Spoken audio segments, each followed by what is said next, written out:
বাজারে এখন প্রচুর পরিমাণে কিন্তু কাঁচা আম পাওয়া যাচ্ছে। তাই কাঁচা আম ফুরিয়ে যাওয়ার আগে আজকে আমি কাঁচা আমের একটা দারুণ রেসিপি আপনাদের সাথে শেয়ার করব।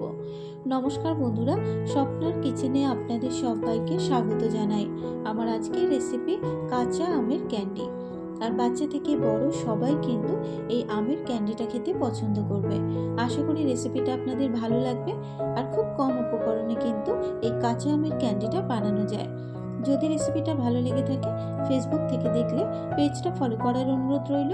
আর যারা ইউটিউব থেকে দেখছেন অবশ্যই আমার চ্যানেলটাকে সাবস্ক্রাইব করে পাশে থাকা বেল আইকনটি প্রেস করে দেবেন। তাহলে দেখে নেওয়া যাক আমার আজকের এই রেসিপিটা। কাঁচা আমের ক্যান্ডি বানানোর জন্য এখানে নিয়েছি প্রায় 600 গ্রাম মতো কাঁচা আম। আমগুলোকে কাটার আগে আমি আমগুলোকে খুব ভালো করে জল দিয়ে ধুয়ে রেখেছি। এবারে আমগুলোকে কেটে নেব। প্রথমে একটা আম নিয়ে আমের মুখটাকে কেটে নিচ্ছি। এবারে আমের খোসাটাকে ছাড়িয়ে নেব। এখানে একটা পিলার দিয়ে আমি আমের খোসাটাকে ছাড়িয়ে নিচ্ছি। আপনারা চাইলে কিন্তু বটি দিয়েও আমের খোসা ছাড়িয়ে নিতে পারেন।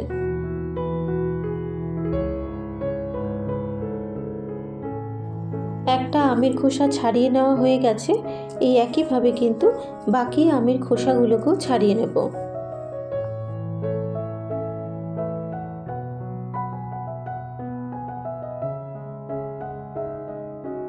প্রত্যেকটা আম কেটে নেওয়া হয়ে গেছে। আমগুলো কেটে নেবার পর কিন্তু আর জল দিয়ে ধোয়ার দরকার নেই।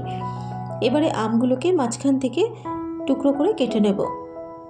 প্রথমে একটা আম নিয়ে আমটাকে মাঝখান থেকে কেটে নিচ্ছি। আর আমের ভেতরে যে আঠিটা আছে সেই আঠিটাকে কিন্তু ফেলে দেব।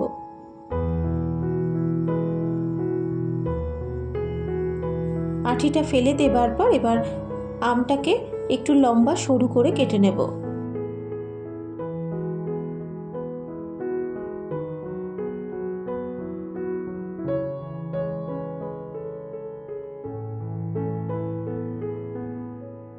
ঠিক এইভাবে একটু সরু লম্বা করে কেটে নিতে হবে। এই একইভাবে কিন্তু বাকি আমগুলোকেও আমি একইভাবে কেটে নিয়েছি। আমগুলো কেটে নেবার পর এবার আমের মধ্যে দিয়ে দেবো এখানে চিনি। আমি এখানে গুঁড়ো চিনির ব্যবহার করেছি, আপনারা চাইলে দানা চিনিরও ব্যবহার করতে পারেন।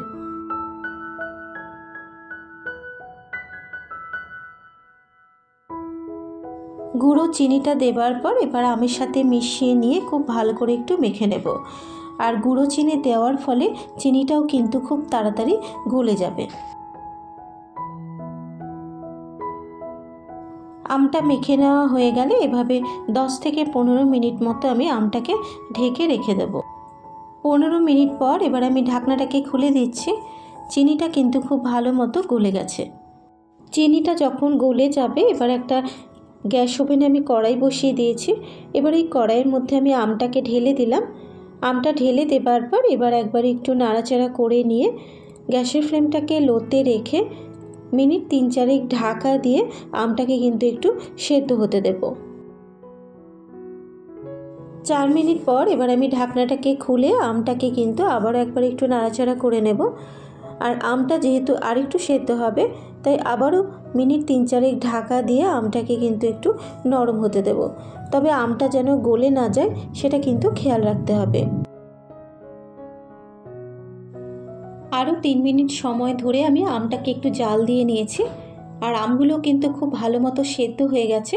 এর থেকে যদি আমগুলোকে বেশি সেদ্ধ করা হয় তাহলে কিন্তু আমগুলো গলে যাবে। ঠিক এইভাবে আমগুলোকে সেদ্ধ করে নিতে হবে। সেদ্ধ করে নেবার পর এবার আমি আমের ক্যান্ডিগুলোকে একটু ঠান্ডা হতে দেব। আমের ক্যান্ডিগুলো যখন ঠান্ডা হয়ে যাবে এবার নিয়েছি এখানে একটা স্টিলের থালা। এবার এই থালার মধ্যে আমি একটু সর্ষের তেল মাখিয়ে নেব। তবে সর্ষের তেলের বদলে আপনারা কিন্তু এখানে ঘিও দিতে পারেন। আর থালার মধ্যে যদি একটু সর্ষের তেল মেখে নেওয়া হয় তাহলে কিন্তু ক্যান্ডিগুলো থালা থেকে খুব ভালো মতো ছেড়ে আসবে।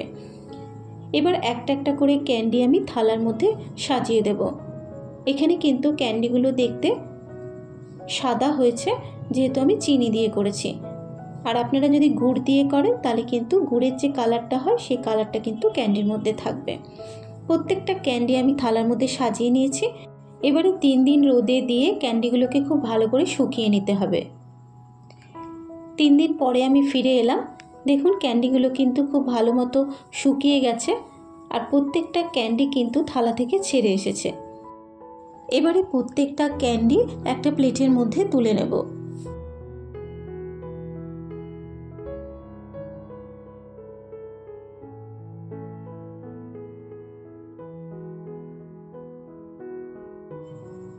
প্রত্যেকটা ক্যান্ডি থালার মধ্যে তুলে নেবার পর এবার ক্যান্ডিটা দেখতে সুন্দর হওয়ার জন্য এখানে আমি ক্যান্ডির ওপরে একটু চিনির গুঁড়ো দিয়ে দেবো। চিনির গুঁড়ো দেওয়ার ফলে ক্যান্ডিটা কিন্তু দেখতেও ভালো হবে আর অনেক দিন কিন্তু সংরক্ষণ করেও রাখতে পারবেন।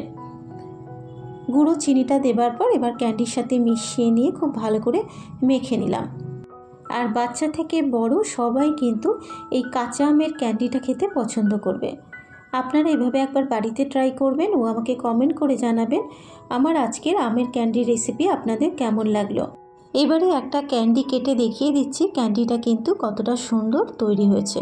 দেখুন কত সুন্দর ক্যান্ডি তৈরি হয়েছে। আশা করি রেসিপিটা আপনাদের ভালো লাগবে। যদি রেসিপিটা আপনাদের ভালো লেগে থাকে ভিডিওটাকে একটা লাইক করে দেবেন। আজকের মতো এই পর্যন্ত, আবারও হাজির হয়ে যাব অন্য কোনো নতুন রেসিপি নিয়ে।